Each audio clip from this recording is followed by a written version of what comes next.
L'industrie automobile se transforme sous l'effet des nouvelles réglementations, du développement de l'électromobilité notamment.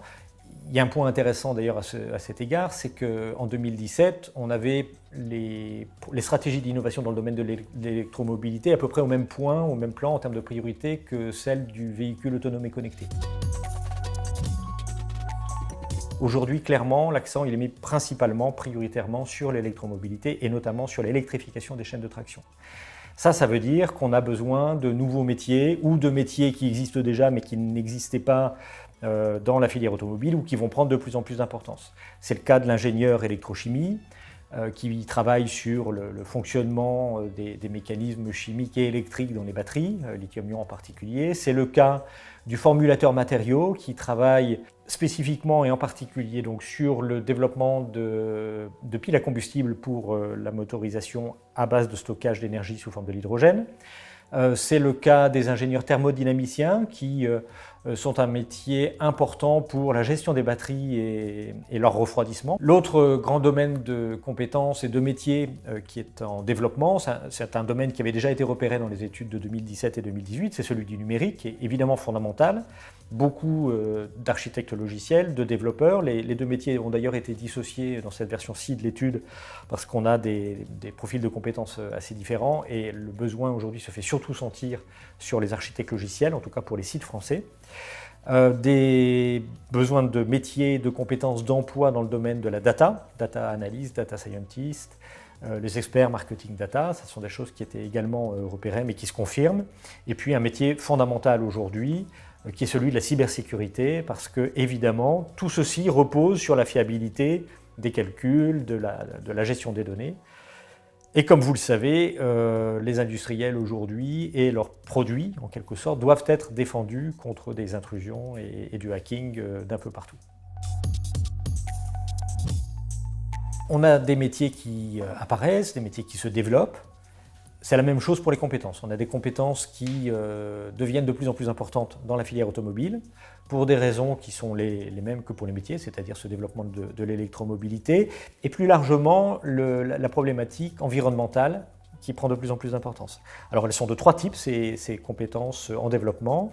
Premier type, le numérique, avec toutes les problématiques de data, d'intelligence artificielle, de sécurité informatique, de développement, des choses qui sont connues aujourd'hui et très pénuriques et en croissance. Deuxième type, le produit lui-même, donc les batteries, les motorisations électriques, c'est-à-dire des compétences en électrochimie, des compétences en électricité, en électronique de puissance, en supervision de tous ces matériels et de tous ces composants électroniques.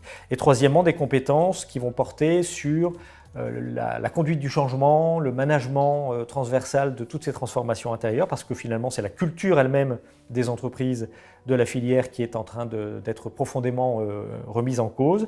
Et toujours au titre de ces compétences transversales, la prise en compte de l'environnement et donc de la capacité de recycler les produits, par exemple, depuis la conception jusqu'au stade du recyclage lui-même. Donc là, on est vraiment hors de l'amont, en quelque sorte, de la filière et de la production automobile.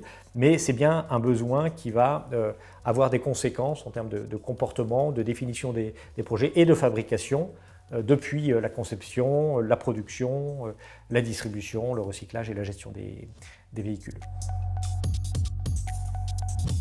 En termes d'emploi et d'évolution prospective à l'horizon 2025, on a deux scénarios dans les résultats de cette étude.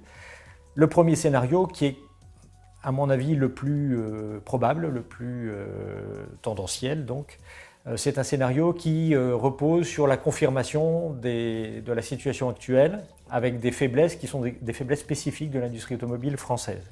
Des faiblesses d'environnement technologique, d'accès aux compétences, de compétitivité coût et hors coût, en résumé. Ce scénario-là, il aboutit à 15% de baisse de l'emploi supplémentaire à ce qu'on a observé ces dernières années, donc entre 2020 et 2025. 15% de perte, ça fait à peu près 30 000 emplois détruits au cours des prochaines années. Plusieurs facteurs jouent dans ce sens-là. Évidemment la baisse de la motorisation, mais aussi les problématiques de demande, la compétitivité relative des sites français par rapport aux autres sites européens. Et donc, en quelque sorte, on a la confirmation d'une tendance qui est déjà une tendance ancienne. Ça, c'est le premier scénario.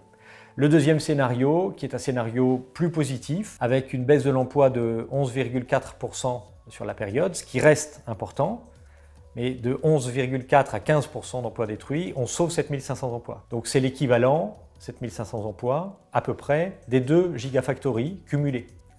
Celle d'Ouvrain, à CC, et celle qui est envisagée par Renault sur le sud du département du Nord. Bon. Donc 7500 emplois, évidemment, c'est très important. Mais ce qui est encore plus important, c'est que dans ce deuxième scénario, on a une stabilisation de l'emploi en fin de période et on a une compétitivité qui permet d'envisager d'autres implantations et d'autres rapatriements de volume de production sur le territoire national. En conclusion, 2 scénarios, un scénario tendanciel qui très clairement n'est pas satisfaisant, et un scénario alternatif qui suppose une réaction collective, mais qui permet de stabiliser les choses et d'envisager une reprise au terme de la période.